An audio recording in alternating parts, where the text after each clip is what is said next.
Binationaux BXL. Et la chaîne YouTube qui vous montre les binationaux congolais d'Europe. Les binationaux de Belgique, France, Allemagne, Grande-Bretagne, etc.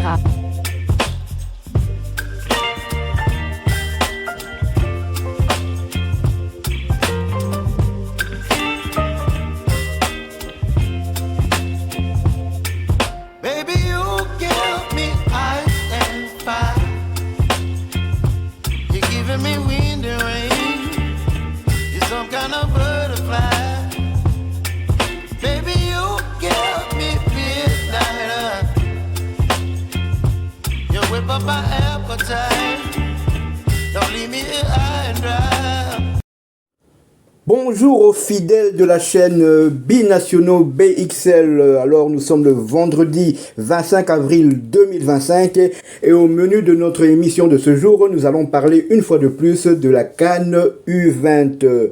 Mais nous allons aller à la découverte d'un jeune binational belgo-congolais au nom de Daniel Chilanda qui évolue du côté de l'Union Saint-Gilloise.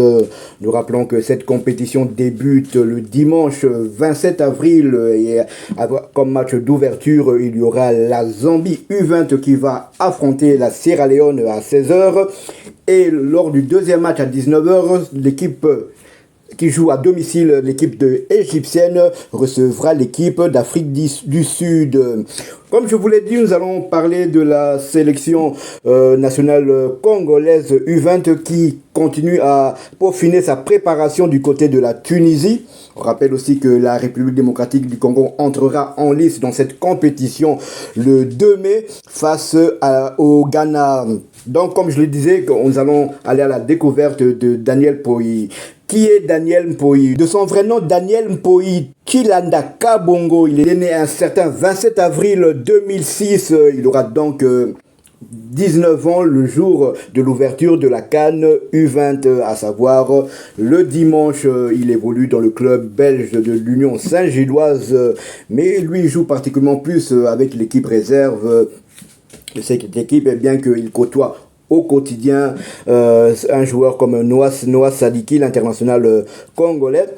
Il a déjà joué un match avec l'équipe de l'Union Saint-Gilloise. C'était en Conference League face à Fenerbahçe, comme vous allez l'entendre dire. Donc, je vous laisse découvrir ce jeune joueur.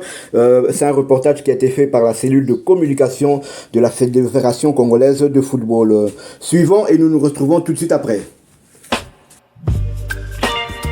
C'est un vrai maillot, ça. On va bien le porter. Donc moi, c'est Daniel Chilanda, j'ai 18 ans et j'évolue au poste de défenseur central à l'Union Saint-Gilloise. Mon arrière-grand-mère m'a inscrit à l'âge de 4 ans et demi dans ce club. Et depuis lors, j'ai gravi les échelons dans ce club et jusqu'à arriver ici aujourd'hui. J'ai été amené à faire des bancs en équipe première. J'ai aussi eu une entrée l'année passée contre Fenerbahçe, notamment en Conference League. Et je pense que ça, c'est ma plus grosse fierté au jour d'aujourd'hui niveau club. Mon papa, il est congolais, 100% congolais, il est né là-bas aussi. Mon arrière-grand-mère, mon arrière-grand-père aussi sont congolais, donc voilà, ça vient de là aussi, la culture congolaise. Je baigne dedans depuis tout petit. J'apprends les musiques congolaises, je mange congolais. Voilà, on dort aussi congolais. Donc voilà, il y a beaucoup de trucs que t'es amené à faire quand t'es du Congo, et je pense que c'est une joie que j'ai en moi, et c'est quelque chose que tu peux pas nier, les Congolais tout simplement. J'ai pas encore été au Congo, mais je prévois d'y aller, bien sûr, pour connaître encore mieux mes racines. J'ai beaucoup de famille là-bas et je pense que c'est dans mes prochaines années, là, je serai déjà parti. Donc j'ai été amené à évoluer aussi avec l'équipe nationale belge en U18, donc l'année passée.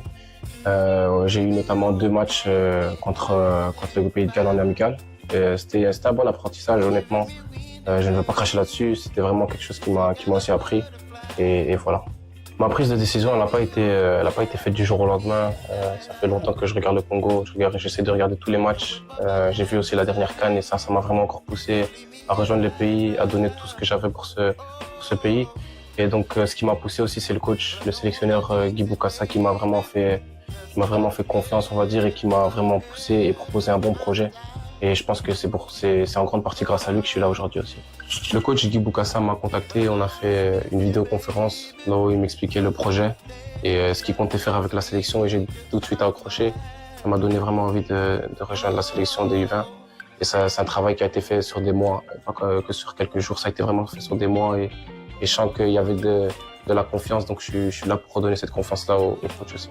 Donc Noah Sadiki, c'est un coéquipier que j'ai en club, je le côtoie tous les jours et il m'a aussi poussé à rejoindre ce projet parce qu'il a aussi goûté à ça en U20, il est venu notamment l'année passée. Noah Sadiki m'a aussi poussé à rejoindre la sélection, je m'entraîne avec lui tous les jours, donc je le côtoie tous les jours et il m'a vraiment poussé à rejoindre ça parce que il a aussi baigné dedans, il a aussi goûté à ça et voilà, il m'a dit que du positif à propos de la sélection U20 du coach Guy Bokassa. Donc c'est un travail qui a été fait sur des mois, bien sûr. Donc le coach m'avait déjà sélectionné, il avait déjà envoyé une sélection à mon club et je n'ai pas pu venir malheureusement, mais voilà, c'était en novembre en Arabie Saoudite et j'ai déjà été contacté depuis longtemps et voilà pourquoi je suis là aujourd'hui aussi. Pour m'affirmer, montrer aussi mes qualités et rejoindre le groupe. Moi, j'ai eu des très bonnes impressions déjà. Avant de venir déjà, je sentais l'accueil des supporters, des fans, tout ça. Ça m'a vraiment fait chaud au cœur. Donc sur Instagram, sur Facebook, je reçois beaucoup de messages. J'ai vu vraiment une grosse communauté congolaise m'apporter du soutien et me consolider dans ce choix. Donc voilà pourquoi je suis là aussi aujourd'hui. Les coéquipiers, l'organisation magnifique. J'ai vraiment pas été déçu et on m'avait déjà mis à la hauteur de tout ça et ça a vraiment été réalisé pendant ce stage, juste avant la CAN. De ce que j'ai pu comprendre, la dernière génération à avoir été à la CAN, c'est la génération de Chancel Mbemba, Louis Ndama, tout ça, en 2013, donc ça fait quand même un bon bout de temps. Maintenant, on sait que ça a été une belle génération et qu'ils n'ont quand même pas gagné un match, donc ça montre le niveau de cette CAN U20. Donc on va pas se mettre la pression, on va jouer match par match, mais on va essayer de gagner un match ou gagner 2-3 matchs, on verra de ce qu'il en est, mais on va tout donner pour la patrie, ça c'est sûr.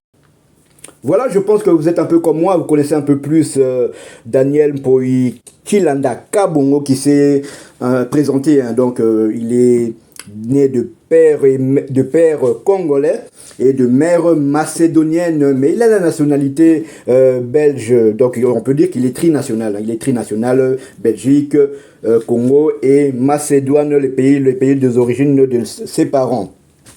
Il a déjà évolué avec les U18 belges, mais il a fait le choix de la République démocratique du Congo. C'est plutôt le coach Guy Bokassa qui l'a convaincu. Il faut dire aussi que le Noah Sadiki, son coéquipier, qui lui a précédé dans cette équipe U20, lui a aussi parlé de cette équipe. Je suppose qu'il lui a donné aussi l'envie d'évoluer avec les léopards de la République démocratique du Congo. Tout ce qu'on peut lui souhaiter, c'est d'abord un joyeux anniversaire, un joyeux 19e anniversaire et que la compétition se passe très bien pour lui.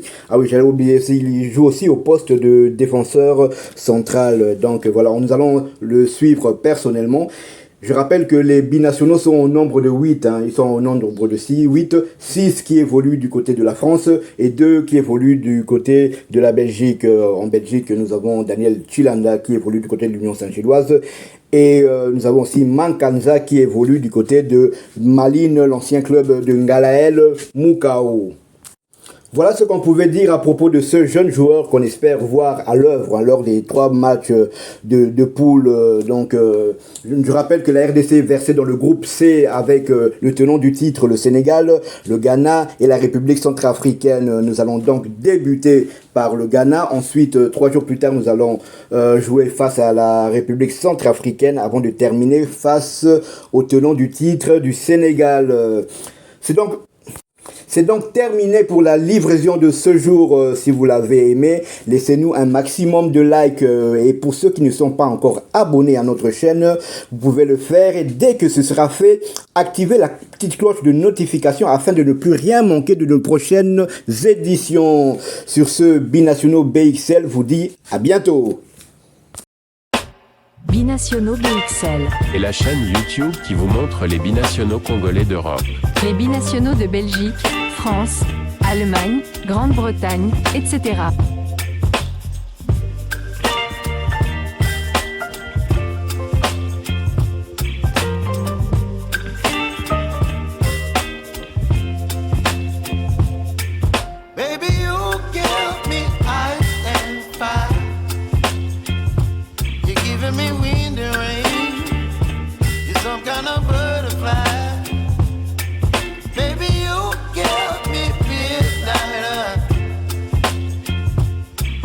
My appetite, don't leave me here high and dry.